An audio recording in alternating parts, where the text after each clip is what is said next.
I'm standing here next to the ocean, a picture that probably fits your image of me as a marine conservationist. For me, however, it is not so normal. Being born in the northeast of Iran, some 1,400 kilometers far from the coast, I had never seen the ocean before the age of 18. As a child, I mostly played alone in our backyard garden, where I loved to play with insects, animals, plants, and all kinds of living creatures in that tiny ecosystem.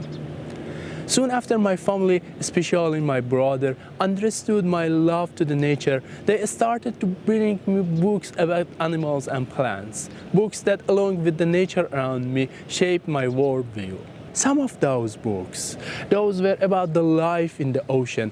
They had hair-raising stories about alien creatures that for me seemed much similar to science fiction imaginary creatures.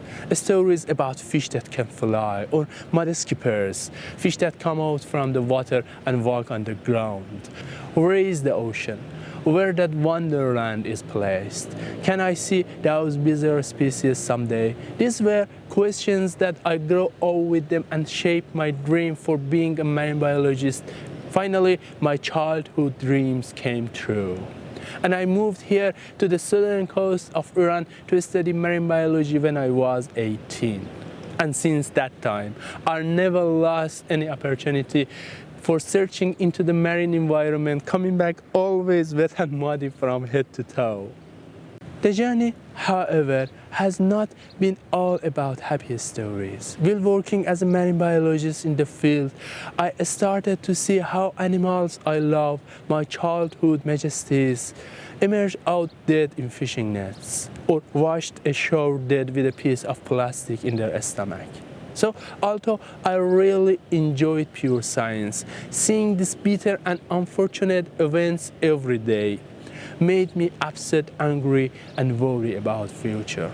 So, I decided to change my mission and work as a marine conservationist instead of just doing pure science. I decided to turn the tide. I founded Qeshm Environmental Conservation Institute, a non-governmental and non-profit marine conservancy working to safeguard marine biodiversity in the Persian Gulf. The journey so far has not been without struggles. In a country isolated by the world's harshest political sanctions, 2 years of asking for support went in vain. I remember during those days, every day when I walked through a street with my 5-year-old daughter to buy her ice cream, we passed a street vendor that sells fish, including small sharks.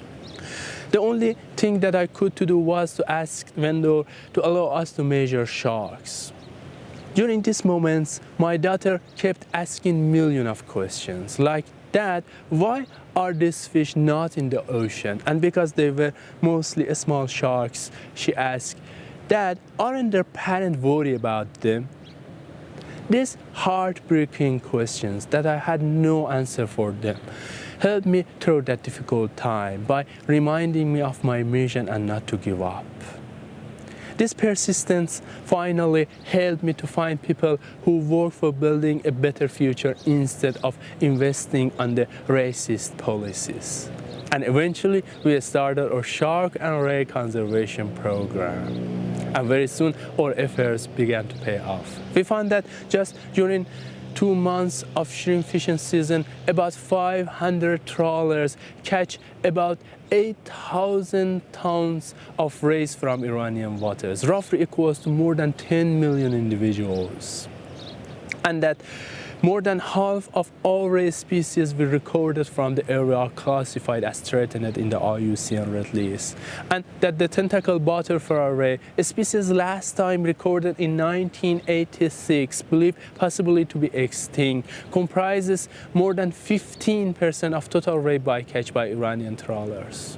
All these findings showed that rays need urgent attention along Iranian waters, and we have now mobilized a very influential group of policymakers, local fishers, professional scientists and motivated volunteer students to help these amazing creatures reach a positive abundance trend, especially in the context of mitigating bycatch mortality.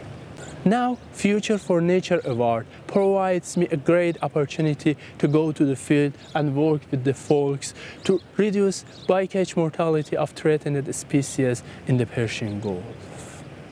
But I believe the greatest opportunity that Future for Nature provides me is you.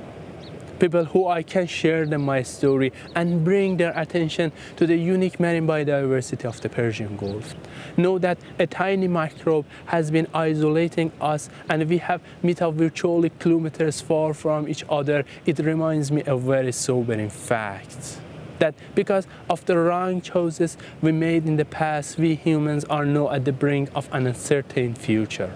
But in the end, the only way for changing the situation is again us, we humans, not me, not you, all of us. If we all together decide to live responsibly, we will be able to sustain future and pass it to our children in a healthy and safe form. Thank you.